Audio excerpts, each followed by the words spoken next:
دشمن کا مقصد یہ تھا کہ امام حسین علیہ السلام کو اس تپتے ہوئے صحرا میں اس حد تک تنہا، بے یار و مددگار و بے سہارا محسوس کروایا جائے کہ وہ معصوم بچوں اور خواتین کی حالت دیکھ کر گھٹنے ٹیکنے پر مجبور ہو جائیں۔ لیکن وہ بدبخت اور اندھے کوفی و شامی یہ نہیں جانتے تھے کہ جس نے کائنات کے سب سے شفیق نانا یعنی رسول خدا کے کاندھوں پر سواری کی ہو، جس نے علی المرتضیٰ جیسی شجاعت کے سمندر کی آغوش میں تربیت پائی ہو، اور جس سے خاتون جنت سیدہ بی فاطمہ الزہرا علیہ السلام تربیت کی ہو اور غیرت الہی سکھائی ہو، وہ کٹ تو سکتا ہے، اس کے ٹکڑے تو کیے جا سکتے ہیں، لیکن وہ باطل کے سامنے کبھی سر تسلیم خم نہیں کر سکتا۔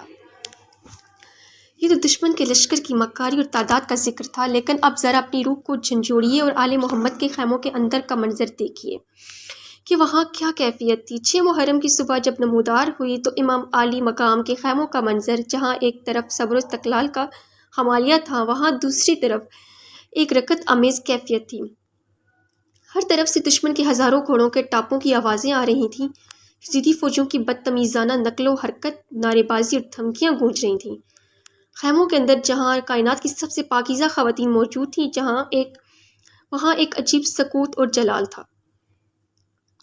ایک طرف سیدہ زینب کبریٰ علیہ السلام اور حضرت ام کلثوم علیہ السلام جیسی پاک اطہار طہارت جیسی خواتین موجود تھیں، جو اپنے بھائی حسین کے چہرے کو دیکھ کر اپنے دل کو ڈھارس بندھاتی تھیں اور اپنے جوانوں کی بہادری پر نظر رکھے ہوئے تھیں۔ دوسری طرف امام حسین علیہ السلام کے ننھے اور معصوم بچے جناب سکینہ علیہ السلام، جناب رقیہ علیہ السلام اور 6 ماہ کے بچے شہزادے الیاصغر علیہ السلام موجود تھے، جو صحرا کی اس چلچلاتی گرمی لو اور جس کو نہایت خاموشی سے برداشت کر رہے تھے۔ اور تیسری طرف امام حسین علیہ السلام اور وفاداری اور جانثار کے اصحاب تھے، جو اپنے ہتھیاروں کو تیز کر رہے تھے، اپنی تلواروں کو سیکل کر رہے تھے، اور ان کے چہروں پر موت کا کوئی خوف یا ملال نہ تھا۔ ان کے چہرے شہادت کے نور سے چمک رہے تھے، جیسے کوئی دولہا اپنی بارات کی تیاری کر رہا ہو۔ 6 محرم کے اس کڑے وقت میں امام حسین علیہ السلام اپنے خیمے میں تشریف لائے اور انہوں نے اپنی بہنوں اور خواتین اہل بیت کو ایک جگہ جمع کیا۔ آپ علیہ السلام نے ان کے چہروں پر پھیلی تشویش کو دیکھا اور نہایت پرسکون دھیمے اور ملکوتی لہجے میں فرمایا، اے میری پاکیزہ بہنوں، اللہ کے فیصلے پر راضی رہنا، صبر کا دامن کبھی ہاتھ سے نہ چھوڑنا۔ یاد رکھو، یہ دنیا فانی ہے، یہاں کا عروج و زوال عارضی ہے، اور ہمارے لیے اصل گھر آخرت کا گھر ہے، اور سب سے بڑی کامیابی اللہ کی رضا ہے۔ پریشان نہ ہونا، اللہ ہماری حفاظت فرمائے گا، ظالموں کو ان کے عبرتناک انجام تک پہنچائے گا۔ یہ خیموں کا سکوت کسی کمزوری کا مظاہرہ نہیں تھا، بلکہ ایک ایمان کامل کی طاقت تھی، جو کائنات کے رخ کو موڑنے کی طاقت رکھتا تھا۔ جب محاصرے کی شدت حد سے بڑھ گئی اور یزیدی فوج کی تعداد بظاہر ایک سمندر کی طرح نظر آنے لگی، تو امام حسین علیہ السلام نے اپنے صحابہ اور بنی ہاشم کے جوانوں کو ایک جگہ جمع فرمایا تاکہ وہ آخری اتمام حجت فرما سکیں۔ یہ وہ خطبہ ہے جو اجڑی ہوئی روحوں کو بھی زندگی بخش دیتا ہے۔ نفس المحموم کے مطابق امام عالی مقام علیہ السلام نے خدا کی حمد و ثنا کی، اس کے بعد فرمایا، تم دیکھ رہے ہو کہ زمانہ کس قدر بدل چکا ہے، معروف پر عمل نہیں ہو رہا، حق کو پامال کیا جا رہا ہے اور منکر سے روکا نہیں جا رہا۔ حالات اس حد تک سنگین اور تاریک ہو چکے ہیں کہ اب ایک مومن کے لیے حق کی راہ میں اور اپنے پروردگار کی رضا کے لیے جان دینا ہی سب سے بڑی سعادت ہے۔ میں ایسی زندگی پر موت کو ترجیح دیتا ہوں اور ان ظالموں کے ساتھ جینے کو سب سے بڑی ذلت اور رسوائی سمجھتا ہوں۔ پھر امام علیہ السلام نے اپنے اصحاب کی وفاداری کو پرکھنے کے لیے فرمایا کہ دیکھو، دشمن صرف میرا پیاسا ہے، تم میں سے جو کوئی بھی رات کے اندھیروں کا فائدہ اٹھا کر جانا چاہتا ہے چلا جائے، اسے میری طرف سے بیت کا قلادہ سڑکنے کی کامل اجازت ہے، یعنی تم جا سکتے ہو۔ جیسے ہی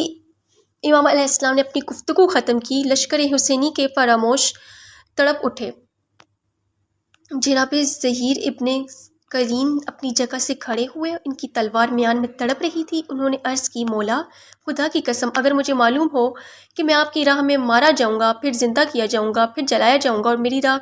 کو ہوا میں اڑا دیا جائے گا، اور یہ عمل ایک بار نہیں بلکہ 1000 بار دہرایا جائے گا، تب بھی خدا کی قسم میں آپ کا ساتھ نہیں چھوڑوں گا۔ میں 1000 بار مرنے کو تیار ہوں تاکہ اللہ میری جان کے بدلے آپ کے اور آپ کے پاکیزہ اہل بیت کے پاک وجود کو محفوظ رکھے۔ اس طرح جناب مسلم بن اسوجہ کھڑے ہوئے اور انہوں نے تڑپ کر کہا کہ مولا، ہم آپ کو چھوڑ کر کہاں جائیں گے؟ اگر ہمارے پاس تلواریں نہ رہیں تو پتھروں سے دشمن کا مقابلہ کریں گے، لیکن آپ پر آنچ نہیں آنے دیں گے۔ وہ سب جانتے تھے کہ موت بالکل سامنے کھڑی ہے، موت کا وقت مقرر ہو چکا ہے، لیکن ان کا ایمان دنیاوی نفع و نقصان سے بہت اوپر اٹھ چکا تھا، اور اسی ایمان نے موت کے خوف کو ہمیشہ ہمیشہ کے لیے شکست دے دی تھی۔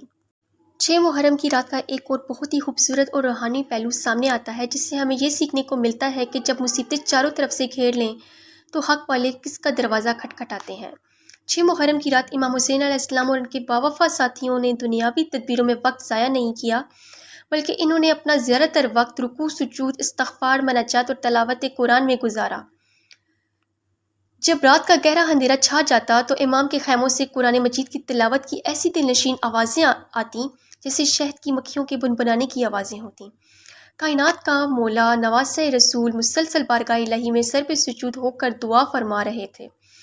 بارگاہ الہ، تو ہی میرا آسرا ہے ہر مصیبت میں، اور تو ہی میری امید ہے ہر سختی میں نے خود کو تیرے ہی سپرد کر دیا ہے۔ دوسری طرف یزیدی فوج صرف تیر اور تلوار سے نہیں لڑ رہی تھی، بلکہ وہ ایک نفسیاتی جنگ کو تیز کر رہی تھی۔ 6 محرم کو پوری رات عمر بن سعد کے حکم پر یزیدی سواروں کے دستے امام کے خیموں کے بالکل قریب آ کر گشت کرتے تھے،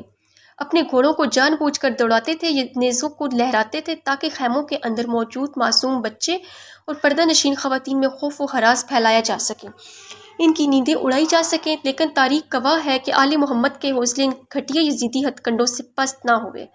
بھلا جس خیمے کا پاسبان، جس حرم کا محافظ غازی عباس جیسا شیر ہو، وہاں کسی یزیدی کی کیا مجال تھی؟ وہ ایک قدم بھی آگے بڑھ سکتا۔ عباس کا جلال رات کے اندھیرے میں بھی یزیدی لشکر پر لرزہ طاری کیے ہوئے تھا۔ 6 محرم کا یہ شدید محاصرہ ابھی جاری ہی تھا کہ تاریخ انسانی کا وہ سیاہ ترین، مظلوم ترین اور دردناک ترین دن طلوع ہوا جسے دنیا 7 محرم الحرم 61 ہجری کے نام سے یاد کرتی ہے۔ یہ وہ دن ہے جب ظلم نے اپنی تمام تر حدیں پار کر دیں، جب انسانیت سسک اٹھی اور کربلا کی تپتی زمین پر حق اور باطل کا معرکہ ایک ایسے ہولناک موڑ پر پہنچ گیا جہاں سے پیاس کی ایک نئی اور چونکنا داستان شروع ہوتی ہے۔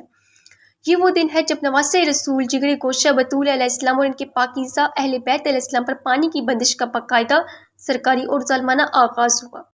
7 محرم وہ تاریخ ہے جب عمر بن سعد کو عبید اللہ بن زیاد کا ایک اور مہر بند خط موصول ہوا، جس نے کربلا کو پیاس کا ایک ایسا سمندر بنا دیا جس کی تپش آج بھی مومنین کے دلوں میں محسوس ہوتی ہے۔ اس خط کے الفاظ روح کو تڑپا دینے والے اور انسانیت کا جنازہ نکالنے والے تھے۔ ابن زیاد نے نہایت شفاقی سے لکھا تھا: اے عمر بن سعد، جیسے ہی میرا یہ خط تمہیں ملے، فوراً حسین علیہ السلام اور ان کے اصحاب کے درمیان فرات کے پانی کے قطرے کو حائل کر دو۔ ان کو پانی کا ایک گھونٹ بلکہ ایک قطرہ بھی نہ ملے۔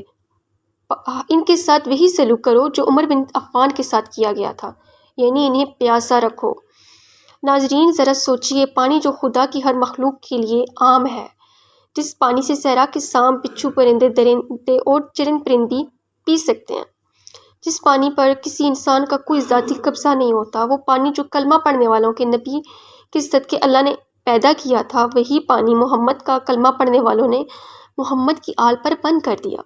اس ظالمانہ حکم کے ملتے ہی عمر بن سعد نے اپنے 5000 سفاک بے رحم اور سنگدل سپاہیوں کا ایک بڑا لشکر عمرو بن حجاج زبیدی کی قیادت میں نہر فرات کے تمام راستوں اور گھاٹوں پر تعینات کر دیا۔ سید ابن طاووس تحریر کرتے ہیں کہ جیسے ہی 7 محرم کو فرات کا یہ باقاعدہ محاصرہ ہوا، خیمہ ہائے اہل بیت میں پیاس کی شدت یکدم بڑھنے لگی۔ ایک طرف عرب کا وہ تپتا ہوا صحرا جس کی ریت تندور کی طرح ابل رہی تھی، دوسری طرف تندو تیز گرم ہوا کے تھپیڑے اور اوپر سے پانی کا ایک ایک قطرہ بند۔ ذرا تصور کیجئے اس محشر کے منظر کا، جہاں امام مظلوم علیہ السلام کی معصوم بیٹیاں جناب سکینہ، جناب فاطمہ صغریٰ علیہ السلام اور دیگر چھوٹے بچے خیموں میں پیاس کی وجہ سے نڈھال ہو رہے تھے، اور ان کی زبانوں پر صرف ایک ہی صدا تھی: العطش العطش، یعنی ہائے پیاس ہائے پیاس۔ مائیں اپنے بچوں کی یہ حالت دیکھ کر تڑپ جاتی تھیں، وہ اپنے بچوں کو سینے سے لگاتی تھیں، ان کی سوکھی ہوئی زبانوں کو چومتی تھیں تاکہ اپنے لعاب دین سے ان کے خلق کو تپش کو تھوڑا کم کر سکیں، لیکن خود مائیں کئی گھنٹوں سے پیاسی تھیں، ان کو اپنے سینوں میں دودھ خشک ہو چکا تھا۔ مگر تاریخ گواہ ہے کہ آل رسول کے اس پاکیزہ خاندان نے شدید ترین، ہولناک ترین آزمائش میں بھی صبر کا دامن ہاتھ سے نہ چھوڑا اور بارگاہ الہی میں ایک بھی شکوہ زبان پر نہ لایا۔ نفس المحموم کے مطابق اس مصیبت کی گھڑی میں بھی امام حسین علیہ السلام کا توکل، ان کا سکون اور ان کا جلال دیکھنے کے لائق تھا۔ آپ علیہ السلام مسلسل اپنے اصحاب اور مختارات عصمت کو استقامت، صبر اور رضائے بالرضائے الہی کی تلقین فرما رہے تھے، اور اسی 7 محرم کے محاصرے کے دوران شیر خدا کے شیر بیٹے ابو الفضل العباس کا جلال، ان کی شجاعت اور ان کی بے مثل وفا دنیا کے سامنے آئی۔ غازی عباس علمدار، جو خیموں کے محافظ بھی تھے اور بچوں کے سقا بھی، وہ معصوم بچوں کو کا پیاسا دیکھ کر تڑپ جاتے تھے۔ ان کا دل خون کے آنسو روتا تھا جب وہ جناب سکینہ کو سوکھا ہوا مشکیزہ لیے خیمے کے دروازے پر دیکھتے تھے۔ وہ بار بار اپنے بھائی، اپنے مولا حسین علیہ السلام کے سامنے اذن جہاد کے لیے پانی لانے کے لیے تڑپ اٹھتے تھے، لیکن بھائی کا حکم تھا کہ عباس صبر کرو۔ 7 محرم سے ہی عباس کا نام پیاسے بچوں کی سب سے بڑی آس بن گیا تھا، اور دشمن بھی جانتا تھا کہ جب تک عباس کی نظریں فرات پر ہیں، یزید کی سلطنت خطرے میں ہے۔ اور 7 کا یہ شدید ترین محاصرہ صرف پانی کی بندش یا فوج کی ناکہ بندی نہیں تھا، بلکہ یہ باطل کا ایک آخری نفسیاتی حربہ تھا، تاکہ امام مظلوم علیہ السلام کو کسی نہ کسی طرح جھکایا جا سکے۔ مگر کربلا کی تاریخ نے، کربلا کی ریت نے اور کربلا کے پیاسی شہیدوں نے یہ ثابت کر دیا کہ پیاس جتنی بڑھتی گئی، آل محمد کا عزم، ان کا استقلال اور ان کا ایمان اتنا ہی بلند ہوتا گیا۔ 7 محرم ہمیں یہ افاقی سبق سکھاتا ہے کہ جب اصولوں پر آن جائے، جب دین خدا خطرے میں ہو، جب انسانی اقتدار داؤ پر لگی ہو، تو پیاسا رہنا گوارا ہے۔ اپنا سب کچھ قربان کر دینا قبول ہے، مگر کسی ظالم، جابر اور فاسق کے سامنے سر جھکانا آل رسول کی لغت میں موجود ہی نہیں ہے۔ پیاس جیت گئی، پیاس سے سرخرو ہو گئے، اور یزید اپنی تمام تر فوج، اپنے تمام تر ہتھیاروں اور فرات پر غاصبانہ قبضے کے باوجود ہمیشہ ہمیشہ کے لیے ہار گیا اور تاریخ کے کوڑے دان کا حصہ بن گیا۔ بارگاہ الہی میں دعا ہے کہ بارگاہ اے اللہ عالم ہمیں حسینیت کے سچے راستے پر چلنے، ان کے پیغام کو سمجھنے اور ان کے اس لازوال غم کو کمہا حقہ منانے کی توفیق عطا فرما۔ سلام ہو حسین پر، سلام ہو اولاد حسین پر، سلام ہو علمدار کربلا غازی عباس علمدار پر، اور سلام ہو کربلا کے ان 72 باوفا اصحاب پر جنہوں نے پیاس کی حالت میں اپنی جانیں نثار کر دیں۔ ناظرین کرام، اگر آپ کو کربلا کی اس مستند تاریخ پر مبنی یہ خصوصی اور عزاداری سے بھرپور کاوش پسند آئی ہے تو اس گفتگو کو لائک کیجیے، اپنے دوستوں، عزیزوں اور مومنین کے ساتھ ثواب کی نیت سے شیئر کیجیے، اور ہمارے چینل کو سبسکرائب کر کے بیل آئیکن کو ضرور دبائیں تاکہ محرم الحرم کے حوالے سے آنے والی اگلی تمام مستند ویڈیوز آپ تک بر وقت پہنچ سکیں۔ اپنے کومنٹس میں لبیک یا حسین یا عباس لکھ کر امام مظلوم کی بارگاہ میں اپنا ہدیہ عقیدت ضرور پیش کریں۔ ملتے ہیں اگلی ویڈیو میں، تب تک کے لیے اپنا بہت خیال رکھیے گا۔ خدا حافظ۔ التماس دعا۔